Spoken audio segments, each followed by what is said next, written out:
Yeah, Nibbles adventuring in there. Right, can we see you? You can see you. Okay. Say hello. You can say hello. Yeah. We'll go over a full health check. Yeah. Nibbles will get the same, so it's only worth. We'll just film the one of you. So we have a little feel around the. You'll find out why I'm wearing gloves in a minute. Let's feel around the jaw. Make sure there's no lumps or bumps that shouldn't be there. Especially feeling round in the big dewlap under the chin. Yes, that's all good. Have a check of eyes. And we just very gently just move the edges to make sure there's no redness, which might indicate injury or infection. That's all good. The eyes look healthy. Nose. Got a little bit of hay in there, but we can get that when you have a full clean up. You want the hay stuck in your nose, do you?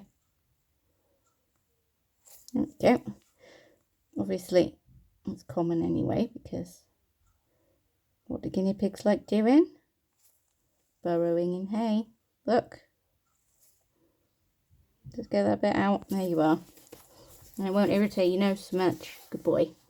So yeah, just a couple of little bits of hay. But your nose is clean. It's clear. Mouthies, so you can see 4 of the 20 teeth. We don't need to do anything with teeth. We'll just check them.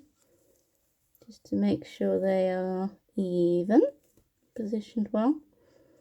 They do have 16 teeth at the back. I don't check them routinely unless I expect a problem. I have no reason to suspect a problem here. Ears, we look at the back, we look at the skin condition, whether it's dry, whether it's flaky. A little bit dry. Yeah, a bit dry. Look at the inside ear. Looking at the visible areas, whether there's any wax build-up. Some pigs don't really get any, some pigs get a lot. Your ears, I believe, will be cleaned well enough when you have your full bath. Well done, well done. Okay, then we move on to full body. So we have a feel behind the armpits. A couple of fatty lumps, completely normal. Completely normal. Yep. Piggies are lumpy. As a very, very general rule. We'll do the same, but just behind the back legs. The reason we do that is checking for any hard lumps in the lymph nodes or swellings or sensitivity. It's okay. We'll just have a quick feel of the abdomen. Perfectly soft. There's no squishiness. There's no unusual. Can't feel anything off there. It's just a nice, soft, chubby little tummy. We'll look at the hair in various places along the body.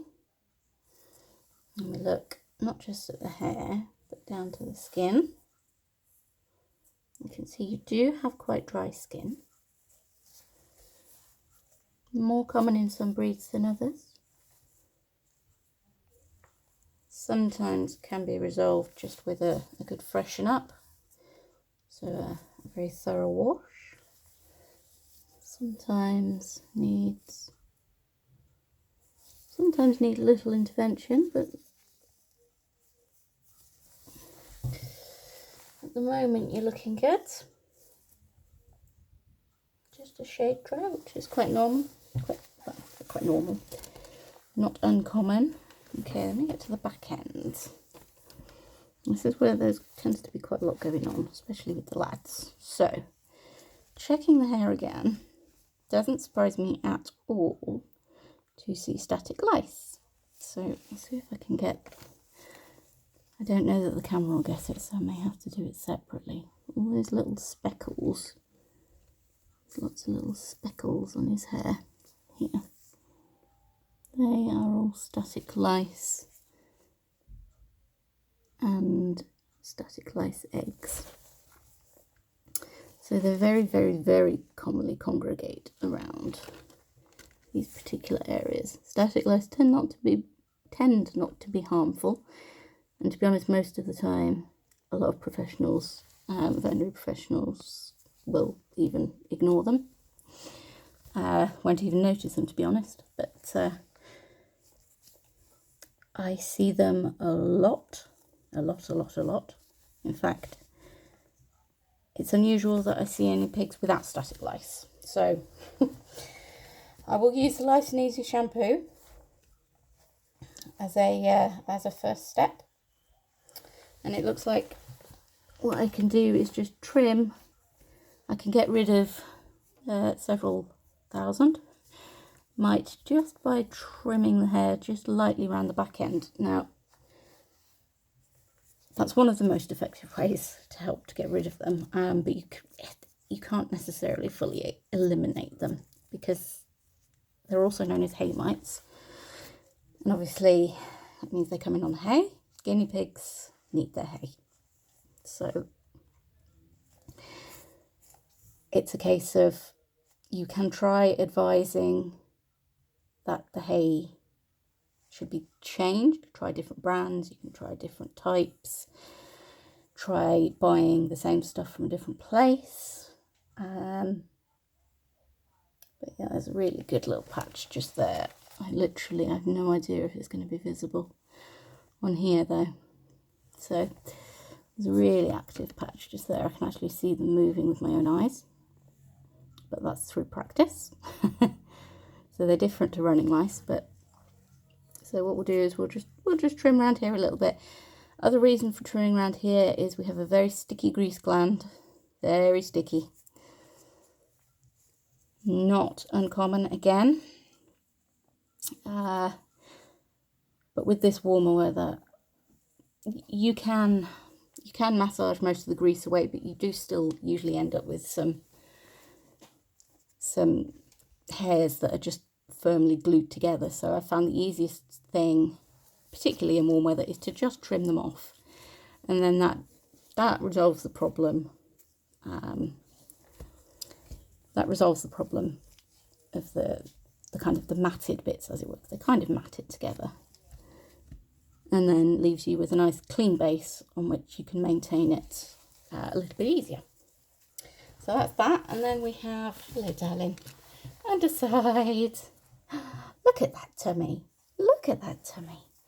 So after that, we haven't even got to your feet yet, sweet. So that we check boys' bits. So we have, you can see just here where the shaft is. So a little teasing. We usually manage to get that to come out. There we go. So not uncommon to find hay, hair, bedding, bits of calcium deposits, which I suspect is what the yellowish bits there. And I know, and there are natural oils as well that help keep things clean. And you can also get, you can also get sperm rods, which are fun. And here we have, got to keep teeth away from there, bud. And there we have, I'm just basically checking that the urethra isn't blocked by any calcium sludge. And those two, you can just, I don't know if you probably can't see them. Those are the little prongs that help with mating. So, not really relevant for you, sweetie. Yeah. And then once that's clear, then we can have a look at the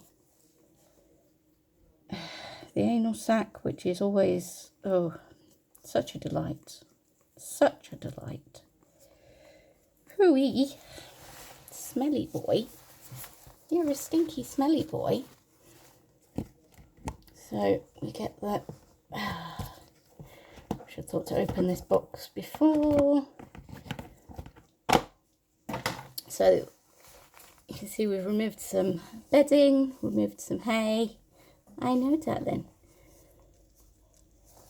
Remove some bedding, hay. You can get a build-up of soft feces in there. When you do, that's called impaction and requires a bit more frequent maintenance. But for the most part, you just end up with, you just have these nice creamy deposits and delightfulness, basically. You don't need to get too involved.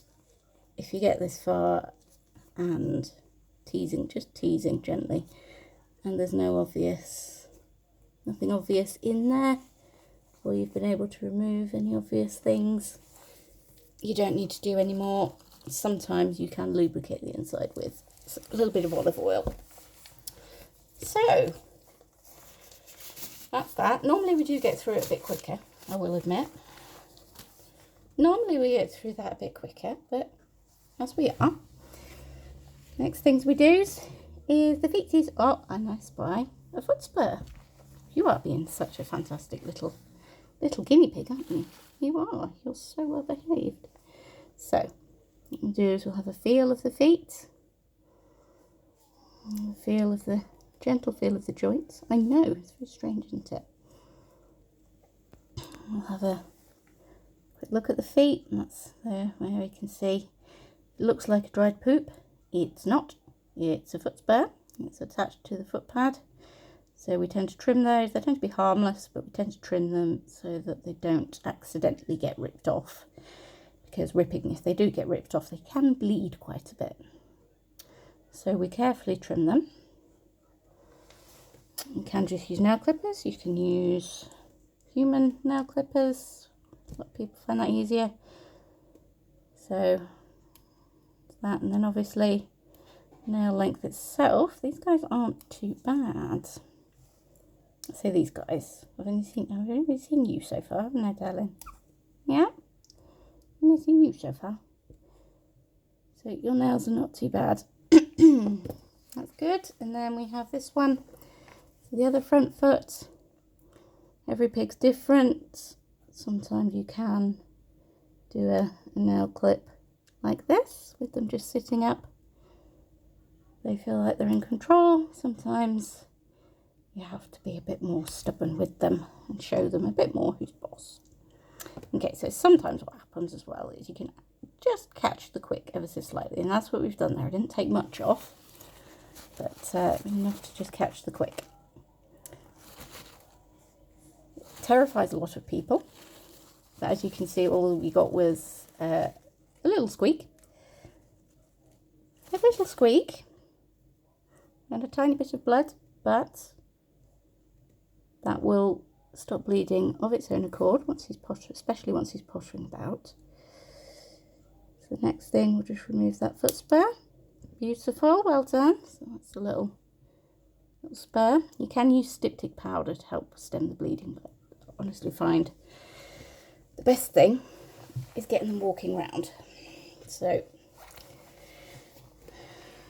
we've got the back legs. Yeah.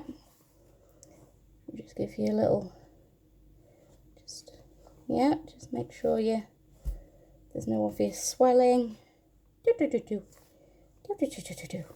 Bottom of those feet. Make sure they're not too dry. No sore bits. Make sure there's no swollen toes or trauma, anything like that. Now I just took the tip end off, sweetheart.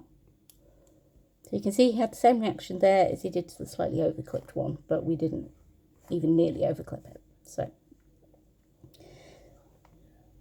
oftentimes they will make a drama just to try and throw you off, just to say, I've had enough. But There we go. There we go, that'll do you. And then this young man is ready for his bath. And then we do it all again with his friend. Yes, we do. We do. So I get a treat for you. I actually have treats here, believe it or not now. No, you don't want a stick. You don't want a stick to chew on, dear. I know what I'm looking for. I know what I'm looking for. Do you want a pea flake? Do you want a pea flake? Do you want a pea flake? There's no strings attached. No strings attached. No. Good boy. Good boy. You're so handsome.